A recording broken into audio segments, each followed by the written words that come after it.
Hello, welcome back to iCourses.org. My name is Claude. I'll be your teacher again today. Today we're going to be talking a little bit about the different speaking questions on the TOEFL exam. Now, this is one of those areas of the exam where a lot of people get really nervous. It's a little bit intimidating, and that's understandable. You're being recorded, it's a strange environment. And a lot of people are worried not about being able to speak English, but being able to think of ideas in the time that you're given. We're going to help you out with that, with all of our different videos and courses, because when it comes down to it, you don't really need to even think of very much once you know how to handle each question type. There's some strategies that you can use that make everything really simple. We'll have videos on each of that specifically, but today I just want to talk about the whole section of the speaking. So there's two different question types. We have independent and integrated. The independent means that you just get to think of an idea and speak on it. You don't have to read anything or listen to anything other than the question that they ask you. The integrated tasks, those test your ability to both listen to something, read something, and then speak about it. So let's talk about the different question types. Questions 1 and 2, those are both independent.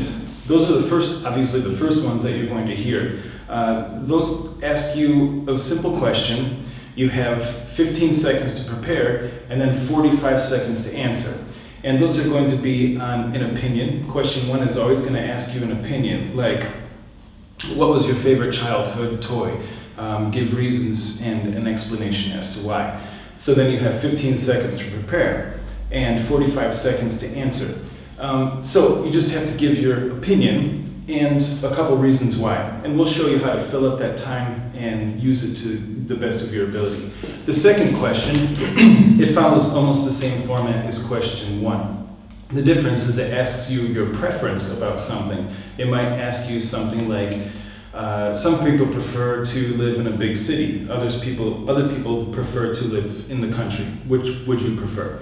And then you just do the same thing. You give your reason. It's still an opinion question, but it's a preference, either this or that. So those are the first two questions. Okay, so the next questions are questions 3 and 4.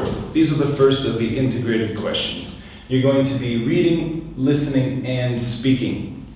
Alright, so question 3 is always going to be about some sort of an announcement. You'll read a short announcement, and it has something to do with a university situation.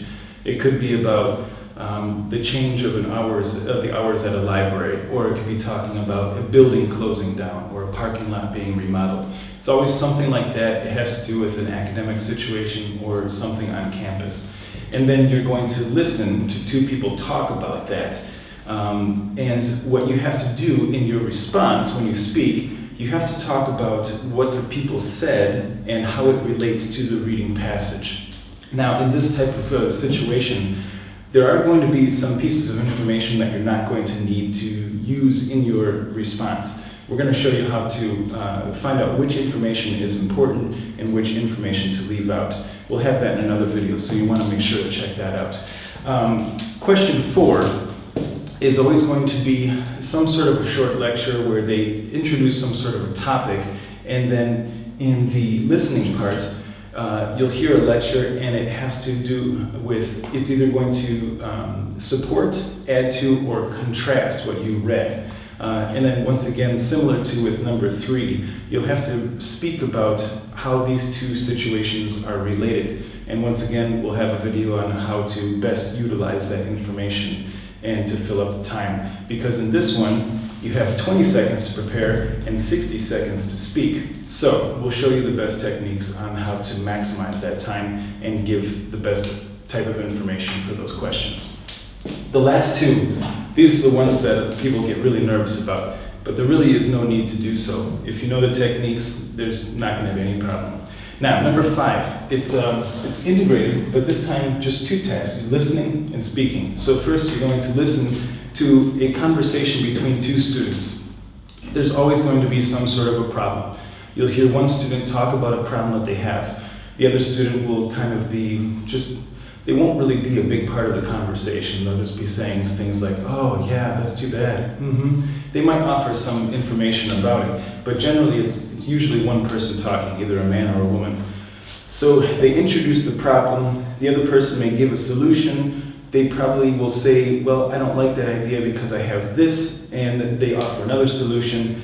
Your task is similar to the preference in part 2. Your task is to talk about the problem, the different solutions that were offered and the reasons why, and then which one you would choose, and then give your reasons why.